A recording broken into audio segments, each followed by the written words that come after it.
अस्सलाम वालेकुम जी, मेरा नाम डॉक्टर अदनान है, मेरा ताल्लुक़ निस्सर हॉस्पिटल मुल्तान से है। अगर आप शुगर के मरीज़ हैं या वैसे आप चावल के बारे में एक डिटेल्ड इन्फॉर्मेशन लेना चाहते हैं, तो ये एक वीडियो आपके लिए काफ़ी है। इस वीडियो में हम देखेंगे कि चावल की कौन-कौन सी इकसाम किस लोकल नामों से पाकिस्तानी, इंडिया या बांग्लादेश में पुकारी जाती हैं और कौन से चावल बेहतर हैं, कौन से चावल ज़्यादा नुकसानदेह होते हैं। सबसे पहले आप चावल की साख्त को देखें, इसकी 3 लेयर्स होती हैं।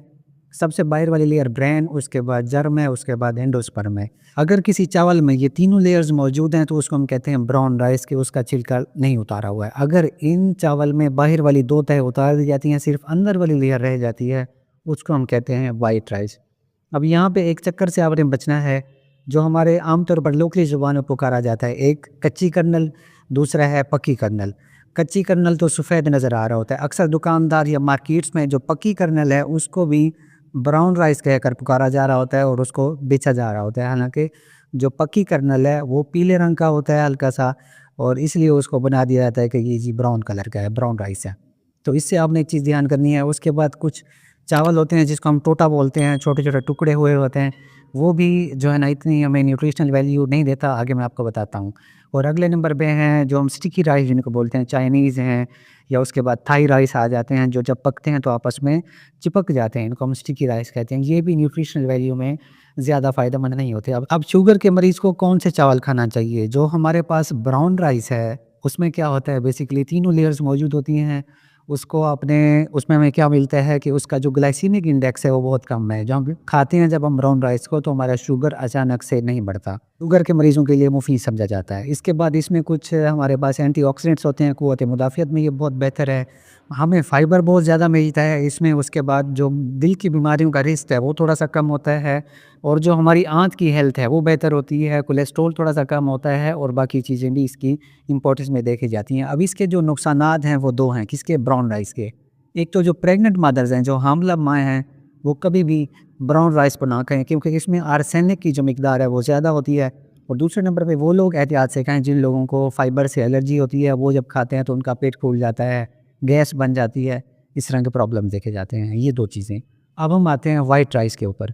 अब वाइट राइस में क्या है, बेसिकली ये बहुत मज़े के होते हैं, टेस्ट इनका बहुत अच्छा होता है, न्यूट्रिशनल वैल्यू इनकी कम होती है, जल्दी तैयार हो जाते हैं, easy to come, easy to go, जल्दी हज़म हो जाते हैं, शुगर की स्पाइक बहुत जल्दी आती है हमें, और इसमें आर्सेनिक की मिकदार कम होती है। जो प्रेग्नेंट मदर्स हैं वो वाइट राइस खाएँ, ब्राउन राइस ना खाएँ।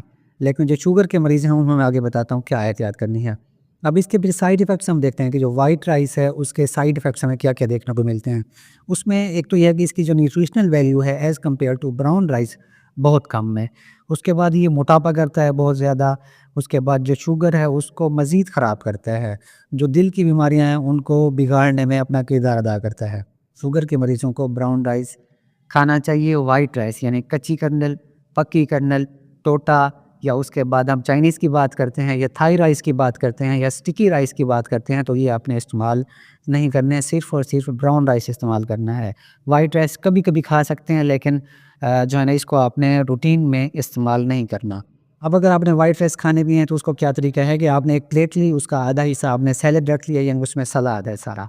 बाकी जो आधा है उसके मज़ीद 2 हिस्से करेंगे, चौथे हिस्से में आप क्या करेंगे, प्रोटीन्स उसमें डालेंगे। आप दाल डाल सकते हैं, चिकन डाल सकते हैं, और इस तरह की चीज़ें डाल सकते हैं। बाकी जो आधा हिस्सा है उसमें आप चावल डाल सकते हैं, क्योंकि आप चावल खा रहे हैं। चावल आ सकता है, रोटी आ जाती है, यानी कि इसका मकसद ये है कि एक प्लेट में 50% सैलेड होना चाहिए, सलाद वगैरह होना चाहिए, और 25% में क्या होना चाहिए, प्रोटीन होने चाहिए, और 25% इसमें हमारे कार्ब्स होने चाहिए। तो यहाँ पे इस कार्ब्स वाले पोर्शन में हम अपने चावलों को एडजस्ट कर सकते हैं। और बाकी ये है कि फिर हर किसी का वज़न अलग होता है, डायबिटिक कंट्रोल की जो स्टेटस है वो डिफरेंट होता है। कुछ लोगों की शुगर कंट्रोल होती है, कुछ लोगों की अनकंट्रोल होती है, कुछ लोग दवाई रेगुलरली नहीं खाते, कुछ लोग बड़ी स्ट्रिक्टली दवाई को फॉलो करते हैं। तो वो सारी चीज़ें देख के फिर हम प्लान करते हैं कि आपको चावल किस हिसाब से खाने हैं। इस वीडियो को शुगर के मरीज़ों और प्रेग्नेंट मदर्स, हामला माओं के साथ लाज़मी शेयर करें। नेक्स्ट वीडियो में किसी और टॉपिक के साथ मुलाकात होगी। अल्लाह हाफ़िज़।